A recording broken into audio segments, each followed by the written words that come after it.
8월 25일 수요일 새벽입니다.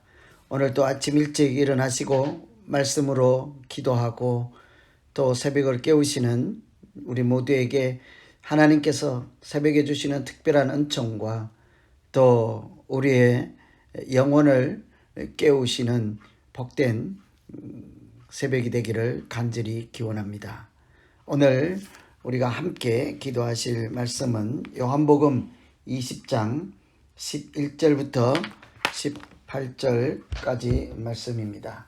마리아는 무덤 밖에 서서 울고 있더니 울면서 구부려 무덤 안을 들여다보니 흰옷 입은 두 천사가 예수의 시체 뉘었던 곳에 하나는 머리편에 하나는 발편에 앉았더라. 천사들이 이르되 여자여 어찌하여 우느냐? 이르되 사람들이 내 주님을 옮겨다가 어디 두었는지 내가 알지 못함이니이다. 이 말을 하고 뒤로 돌이켜 예수께서 서 계신 것을 보았으나 예수이신 줄은 알지 못하더라. 예수께서 이르시되 여자여 어찌하여 울며 누구를 찾느냐 하시니 마리아는 그가 동산직인 줄 알고 이르되 주여 당신이 옮겼거든 어디 두었는지 내게 이르소서 그리하면 내가 가져가리이다.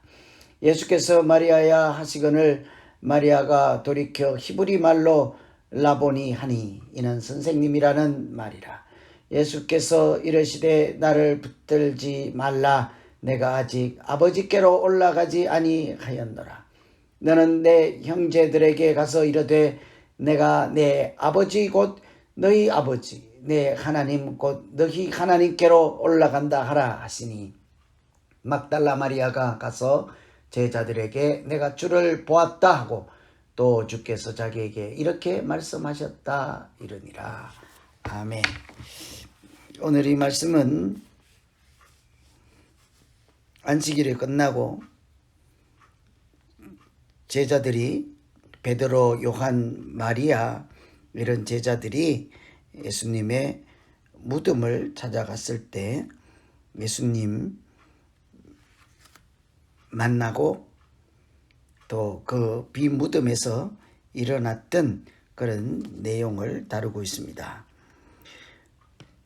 그들이 무덤에 찾아갔을 때 예수님은 계시지 않고 또 누가 시체를 옮겼나 보다 하고 걱정하며 베드로와 요한은 그들이 숨어있던 곳으로 돌아가고 그러나 마리아는 그곳에 남아서 울고 있었습니다. 누가 시체를 옮겼는지 알 수도 없고 예수님이 계시지 않았기 때문이죠. 그때 천사가 예수님 머리 쪽과 발 쪽에 나타나 있는 것을 보았습니다. 그리고는 천사들이 묻지요. 왜 우느냐 하고 묻고 누구를 찾느냐 하고 물었습니다. 이런 마리아를 보시고 예수님께서 마리아에게 나타나실 뿐만 아니라 마리아에게 말씀하신 내용이 오늘 본문의 말씀이죠. 오늘 무덤에서 마리아를 만난 예수님 무슨 말씀을 하셨을까요? 첫째는 마리아의 이름을 불러주신 예수님이었습니다. 부활하신 예수님 보고도 알지도 못하고 알아보지도 못하고 동산직인 줄만 알고 있는 마리아에게 예수님은 아무 책망도 하지 않고 다른 말씀하시지 않고 이름을 불러주었습니다. 마리아야, 마리아야. 그때서 비로소 마리아는 예수님인 것을 직감하고 무덤 안쪽만 바라보다가 예수님을 바라보게 되었습니다. 즉시 너무 반가운 나머지 예수님을 붙잡으려고 하였으나 예수님은 허락지 않고 말씀하시죠. 나를 붙잡지 말고 가서 내가 승천해야 될 것을 제자들에게 전하라. 곧 승천할 것을 전하라 하죠. 부활을 만난 사람, 부활하신 예수님이 만난 사람들이 무엇을 해야 하는지를 잘 보여주는 말씀이라 할 수 있겠습니다. 부활하신 예수님은 우리에게 찾아오셔서 먼저 이름을 불러주시고 우리 자신이 부활하신 살아계신 예수님을 만나게 하시고, 그래서 예수님이 만나 주시죠. 뿐만 아니라 부활을 본 사람에게는 예수님께서 그 자리에 있지 말고 가라고 하십니다. 가서 전하라. 무엇을 전하겠습니까? 부활을 전하는 것 아니겠습니까? 예수 그리스도가 하나님의 아들 되시고 부활의 첫 열매 되심을 전하는 것이 살아계신 예수님을 만난 사람들이 해야 할 일이라는 것이죠. 그래서 오늘 우리가 첫 번째 기도할 것은 부활하시고 나의 이름을 불러주시고 가서 전하라 하신 말씀을 주신 예수님, 우리가 하루도 잊지 않게 하시고 지금도 살아 역사하시는 그 예수님의 이름을 땅끝까지 전하며 또 부활을 만난 사람으로서 복음이 땅끝까지 전파되기에 힘쓰며 헌신하며 앞장설 수 있도록 주신 사명으로 살아가는 자 되게 하여 주시옵소서. 이렇게 기도하시면 되겠습니다. 부활하신 예수님께서 만나서 이름을 불러주시는 이 아침 되기를 또한 소망합니다. 두 번째는 형제라고 불러주신 예수님이십니다. 17절에 보면 너는 내 형제들에게 가서 이르되 내가 아버지께로 올라간다 하라.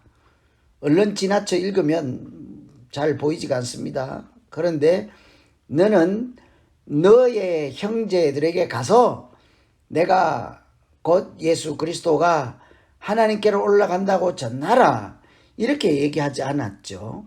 너는 내 형제들에게 가서 말해라는 거죠. 내 형제가 누구겠습니까? 너는 너의 친구, 동료들, 제자들에게 가서 전하라를 나의 형제들에게, 예수님의 형제들에게 가서 전하라라고 이야기를 한 거죠. 그러니 예수님이 부활하신 다음에 제자들을 가리켜 내 형제라고 불러주었습니다. 십자가 위에서 어머니와 요한을 보고 이는 내 어머니라, 이는 내 당신의 아들입니다 라고 했던 예수님은 이제 부활하신 다음 그들을 모두 내 형제라 불러주었습니다. 형제라는 말은 또 형, 동생만이 아니라 한 가족이라는 뜻이죠. 이것은 바로 부활이 가져온 결과이기도 합니다. 예수님은 우리에게 하나님의 아들, 딸이 되는 길을 열어주시고 형제가 되는 길을 열어주셨습니다. 십자가의 결과로 이제는 하나님을 너희 아버지라 그렇게 불렀습니다. 십자가 전에는 그렇게 한 번도 부르지 않았습니다. 이처럼 예수님께서 달리신 십자가는 하나님과 우리가 한 가족 되게 하시고 형제 자매가 되게 하신 줄 믿습니다. 그래서 두 번째 우리가 기도할 것은 예수님께서 제자들을 보고 내 형제라고 부른 것처럼 하나님 아버지, 우리가 예수 그리스도 안에서 십자가의 보혈의 공로로 모두가 하나님을 아버지로 이웃과 형제 자매를 예수 가족으로 그렇게 서로 사랑하며 섬기며 이렇게 살게 해 주시옵소서. 이렇게 기도하면 되겠습니다. 오늘은 무덤에 찾아갔을 때 그곳에 계시지도 않았지만 결국은 그곳에 울고 있는 마리아를 만나주시고, 만나주실 뿐만 아니라 여기서 울고 있을 것이 아니라 가서 전하라 사명을 주신 예수님, 그리고 그 제자들을 내 형제라고 불러주신, 우리에게 새 가족을 주신 예수님을 생각하며 이제 각자 자기 자신을 위해서 잠시 한번 기도하겠습니다. 하나님 아버지, 안식일이 지나서 무덤으로 달려갔지만 예수님은 그 무덤 위에, 무덤 속에 갇혀 계시지 않았습니다. 이미 말씀하신 대로, 예고하신 대로 사흘 만에 부활하시고, 어쩌면 부활을 아직도 가슴 깊이 잘 알지 못하는 그 제자들, 그 사람들에게 부활의 첫 열매가 무엇인지를 보여주시려고 하신 것처럼 무덤에서 울고 있는 마리아를 만나주시고 또 제자들을 형제라고 불러주신 예수님, 오늘 이 아침에도 내 이름 불러주시고 형제라 불러주시는 그 크신 은혜로 다가와 주신 예수님을 생각하며 오늘도 하나님의 가족으로 살게 하여 주시옵소서. 예수 그리스도의 가족으로 살게 하여 주시옵소서.